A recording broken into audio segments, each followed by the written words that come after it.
কার্তিক আর নেহা নতুন বিয়ে করেছে। বাইরে থেকে দেখা এই নতুন সুন্দর দম্পতির পেছনের গল্প অনেক ভয়ঙ্কর। দরজার পিছনে কার্তিক একটা নিষ্ঠুর মনের মানুষ, যিনি প্রতিদিন তার বউকে মারত। আসল জীবনে নেহা একটি কোচিং সেন্টারে পড়ায়, আর কার্তিক একটি কর্পোরেট কোম্পানিতে চাকরি করে। কার্তিক তার কাজ ঠিকঠাকভাবে করে না, এর জন্য কোম্পানির এইচআর তাকে চাকরি থেকে বের করার হুমকি দেয়। নিজের ভুল সংশোধন না করে কার্তিক একটি জঘন্য বুদ্ধি কাজে লাগায়। সে এইচআরকে একটি প্রাইভেট ভিডিও দেখায়, যেখানে সে অন্য কোম্পানির বসের সাথে অবৈধ সম্পর্ক করছে।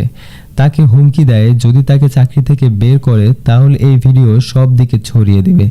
ব্ল্যাকমেল হয়ে এইচআর কে পিছনে সরে আসতে হয়। এই ঘটনার পর কার্তিক তার অফিসের বন্ধুদের সাথে একটা বারে আনন্দ করতে যায়।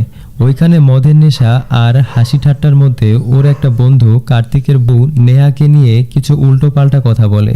এটা শুনে কার্তিক তার বন্ধুর মাথায় কাচের বোতল মেরে দেয়, এরপর তাকে অনেক খারাপভাবে মারে। তারপর অনেক রাগ মাথায় নিয়ে বাসায় আসে। কাজের মেয়ে দরজা খুলে দেয়, ভেতরে আসতেই নেহাকে ডাকে। নেহা কোনো একটা কাজের জন্য কার্তিকের কথায় গুরুত্ব দেয় না। কার্তিক বারবার তাকে ডেকে অ্যাস্টে নিয়ে আসতে বলে। নেহা তার কোনো কথায় কান না দিয়ে নিজের কাজেই ব্যস্ত থাকে। কার্তিক তাকে বলে, তুমি যদি অ্যাস্টে এনে দাও তাহলে তোমাকে আজকে একা ঘুমাতে দেব। কার্তিকের এই কথা শুনে নেহা খুব দ্রুত অ্যাস্টে খুঁজতে শুরু করে। এটা দেখে কার্তিকের মাথা তো আরও গরম হয়ে যায়। কার্তিক বলে, তোমাকে এত চিৎকার করে ডাকলাম, তুমি আমার কথা শোনোনি, কিন্তু যখনই দূরে থাকার কথা বললাম তখনই তুমি দৌড়ে চলে এসেছো। এটা বলে নেহার গায়ে হাত তোলে। তখনই কার্তিকের নজর তার হাতের গৌতম নামের ট্যাটুর দিকে পড়ে। এটা দেখে কার্তিকের পাগলামি আরও বেড়ে যায়। নেহাকে জিজ্ঞেস করে, তুমি কি এখনও গৌতমকে ভালোবাসো? এটা বলেই তাকে ধাক্কা দিয়ে ফেলে দেয়। কার্তিকের অত্যাচারে ভেঙে পড়া নেহা কাঁদতে কাঁদতে গৌতমের কথা ভাবতে থাকে। আসলে গৌতম তার ছোটবেলার বন্ধু, নেহার কাছের প্রতিবেশী ছিল সে। তারা দুজন একসাথে স্কুলে যেত, একসাথে অনেক সময় খেলাধুলা করত। নেহার শৈশবকাল থেকেই অনেক কষ্টের জীবন ছিল। অল্প বয়সেই একটা দুর্ঘটনায় বাবা মা হারায়, পরে তার নানির কাছে থাকে, কিন্তু কিছুদিন পরই নেহার নানিও মারা যায়। নানির মৃত্যুর পর তার আত্মীয় স্বজনরা সিদ্ধান্ত নেয় নেহা এখন গ্রাম ছেড়ে তার মামার কাছে শহরে থাকবে। এই কথা শুনে গৌতমের মন খারাপ হয়ে যায়। নেহাও গৌতমকে ছেড়ে শহরে যেতে চায় না, কিন্তু পরিস্থিতির কারণে তাকেও যেতে হয়। যাওয়ার আগে গৌতম ওয়াদা করে, বড় হয়ে আমি তোমার সাথে দেখা করতে শহরে যাব। ওদের দুজনের মাঝে মাঝেই ফোনে কথা হতো, কিন্তু কখনো দেখা করতে শহরে আসেনি গৌতম। কাহিনী আবার বর্তমানে চলে আসে। শুয়ে শুয়ে নেহা তার ওই ছোটবেলার বন্ধু গৌতমের কথা ভাবতে থাকে। পরের দিন আবার কার্তিকের খারাপ ব্যবহার শুরু হয়ে যায়। নেহাকে জোর করে গাড়িতে ওঠায় এবং নেহাকে তার কোচিং সেন্টারের দিকে নিয়ে যায়। রাস্তায় নেহাকে জিজ্ঞেস করে, তার কি কখনো কার্তিকের প্রতি ভালোবাসা আসেনি? নেহাকে খোঁচা দিয়ে বলে যে, গৌতম তোমাকে ছেড়ে চলে গেছে, তুমি এখনো কিভাবে তাকে ভালোবাসো? নেহার কোনো উত্তর দেয় না। তাতে কার্তিকের রাগ আরও বেড়ে যায় এবং গাড়িতে তাকে জোর করে শুরু করে দেয় শারীরিক অত্যাচার। তারপর তাকে কোচিং সেন্টারের সামনেই নামিয়ে দেয়। নেহা অসহ্য যন্ত্রণা নিয়ে আস্তে আস্তে কোচিং সেন্টারের ওয়াশরুমে যায়। ওইখানে যে কান্না করতে থাকে। তার এই খারাপ অবস্থা দেখে তার বন্ধু সোয়ামিয়া তার পিছনে পিছনে যায়। ভেতরের অবস্থা দেখে সোয়ামিয়া নিস্তব্ধ হয়ে যায়। নেহার শরীর থেকে রক্ত বের হচ্ছিল। এইসব দেখে সোয়ামিয়া জিজ্ঞেস করে, এসব কি, তোমার কি হয়েছে? এতদিন চুপচাপ সহ্য করা নেহার ধৈর্যের বাঁধ ভেঙে যায়। নেহা কাঁদতে কাঁদতে জড়িয়ে ধরে তার জীবনের শ্বাসরুদ্ধকর ঘটনা বলতে শুরু করে দেয়। নেহা কাঁদতে কাঁদতে সোয়ামিয়াকে বলে, আমাকে কার্তিকের থেকে বাঁচাও, নয়তো ও আমাকে একদিন মেরেই ফেলবে। সোয়ামিয়া দেরি না করে হাসপাতালে নিয়ে যায়। নেহাকে বলে, তোমার পুলিশের কাছে কমপ্লেন করা উচিত কার্তিকের নামে, কিন্তু নেহা না করে দেয়।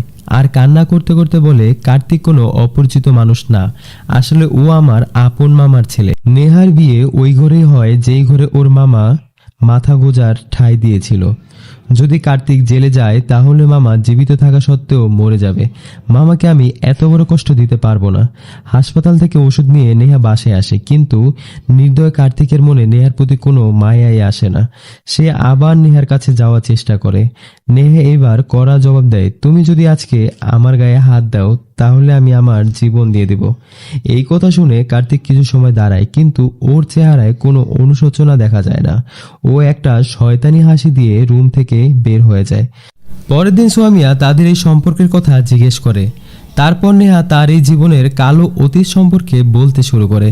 নেহার দাদি যখন মৃত্যুর শেষ প্রান্তে ছিল তখন তার মামার কাছে একটি ওয়াদা করে যেন নেহাকে তার সাথে নিয়ে যায়, তাকে ভালো শিক্ষা দেয় এবং বড় হলে ওর বিয়ে যেন কার্তিকের সাথে দেয়, যেন অনাথ নেহা তার মামার চোখের সামনে সবসময় সুরক্ষিত থাকে। নেহার মামা তার সাথে করে শহরে নিয়ে আসে। ওই দিনেই কার্তিকের সাথে প্রথম পরিচয় করিয়ে দেয় আর বলে বড় হয়ে তাদের একসাথে বিয়ে হবে। নেহার এই বিষয়টাকে এত গুরুত্ব দেয় না, কিন্তু সময়ের সাথে সাথে কার্তিকের এই খুশি ভয়ঙ্কর রূপ নেয়। দুজন বড় হতে শুরু করে আর কার্তিক ছায়ার মতো তার পিছনে লেগে থাকে। ছোটবেলা থেকে কার্তিক নেহাকে তার বউ আর জীবনসঙ্গী ভেবে নিয়েছে। কার্তিক সবসময় নেহার উপর নজর রাখে। কেউ ভুল করেও তার গায়ে হাত লাগলে কার্তিক তাকে পশুর মতো পিটাতো। কার্তিকের এই সাইকো ভয়ঙ্কর রূপ দেখে নেহা ভেতর থেকে সবসময় আতঙ্কিত হয়ে থাকতো। নেহা বুঝতে পারছিল না কিভাবে সে এই দম বন্ধকর জীবন থেকে বের হতে পারবে। তখনই তার একমাত্র সঙ্গী ছিল গৌতম, যার সাথে সে ঘন্টার পর ঘন্টা কথা বলতো। গৌতম দূরে থাকা সত্ত্বেও কথা বলতে বলতে তাদের মধ্যে ভালোবাসা গভীর হতে থাকে এবং তারা একে অপরকে জীবনসঙ্গী হিসেবে বেছে নেয়। নেহা কার্তিকের এই ভয়ঙ্কর মেজাজের কথা জানে, তাই সে ভালোবাসার কথা কার্তিক আর তার মামাকে বুঝতে দেয়নি। একদিন নেহার জীবনে হঠাৎ আনন্দে ভরে যায় যখন কার্তিক নেহার সামনাসামনি আসে এবং সরাসরি দেখা করে। ছোটবেলার বন্ধুকে পেয়ে নেহা খুশির সীমা থাকে না। আসলে গৌতমের বাবা অসুস্থ, তাই তার ভালো চিকিৎসার জন্য পুরো পরিবার শহরে আসে। গৌতমকে দেখার পর নেহার জীবনে যেন আলোকিত হয়ে পড়ে। গৌতমের সাথে তার বাসায় যায় এবং অনেক সময় কাটায়। গৌতমের পরিবারের সাথে দেখা করে তার কাছে অনেক আপন মনে হয় আর মনে হচ্ছিল যে এমন কিছু অপেক্ষাই করছিল সে। নেহা তার এই ভালোবাসা স্মৃতি রেখে দেওয়ার জন্য তার হাতের মধ্যে গৌতমের নামের ট্যাটু আঁকিয়ে রাখে। একদিন কার্তিক তাদের সম্পর্কের কিছু টের পায়। গৌতম যখন নেহাকে বাসায় দিতে আসে, যাওয়ার পথে কার্তিক রাস্তার মধ্যে আটকায় এবং গৌতমের উপর ঝাঁপিয়ে পড়ে। তাকে খুবই ভয়ঙ্করভাবে মারতে শুরু করে। দুর্ভাগ্যক্রমে নেহার মামা কাজের জন্য শহরের বাইরে যায়। নেহা কার্তিক ও গৌতমের এই ঝামেলার কথা কাউকে কিছু বলতে পারে না। এদিকে কার্তিকের পাগলামি আরও বেড়ে যায়। কার্তিক নেহাকে ভয় দেখানো আর হুমকি দিয়ে বলে যে আমাকে বিয়ে না করলে গৌতমকে আমি একদম মেরে ফেলবো। নেহা কি করবে কিছুই বুঝতে পারছিল না। নেহার আত্মহত্যা করার সিদ্ধান্ত নেয়। ঠিক ওই সময় নেহার মামা চলে আসে এবং নেহার এই অবস্থা দেখে সেও ভয় পায়। তারপর কার্তিকের মাধ্যমে নেহাকে হাসপাতালে ভর্তি করায়। নেহা জ্ঞান ফেরার পর শুনতে পারে গৌতম এখান থেকে চলে গেছে এবং তাকে ফোনেও পাওয়া যাচ্ছে না। হাসপাতাল থেকে কার্তিক নেহাকে বাসায় নিয়ে আসে আর বাবাকে পরিষ্কারভাবে বলে দেয় যে ও নেহাকেই বিয়ে করবে। ও বেশরমের মতো বলে, আমি জানি নেহা গৌতমকে ভালোবাসে, কিন্তু গৌতম তো তাকে ছেড়ে চলে গেছে, তাই নেহাকে আমার বিয়ে করতেই হবে। নেহা কেঁদে কেঁদে বলে কোনোভাবেই কার্তিককে বিয়ে করতে পারবো না। নেহার মামা তার এই অবস্থা দেখে কার্তিকের ছোটবেলার একটি গল্প বলে। কার্তিক জন্মের পরই ওর মা হারায়। আমাকে একাই ওকে পালতে হয়েছে। আমি কাজ আর বিজনেসের জন্য এতই ব্যস্ত ছিলাম যে তাকে ঠিকভাবে দেখে রাখতে পারতাম না। আমি সময় দিতে না পারায় কার্তিক অনেক একা হয়ে যায়। একা সময় কাটানোর জন্য ওর সাথে একটি পুতুল রাখে। ও দিনরাত ওই পুতুলের সাথে কথা বলে। ওই পুতুলটাকে ওর সঙ্গী ভেবে নিয়েছিল আর আজকে তুমিও ওর জন্য ওই পুতুলই হয়ে গেছো। মামা তার এই অবস্থা দেখে বিরক্ত হয়ে ডাক্তার দেখিয়েছিল।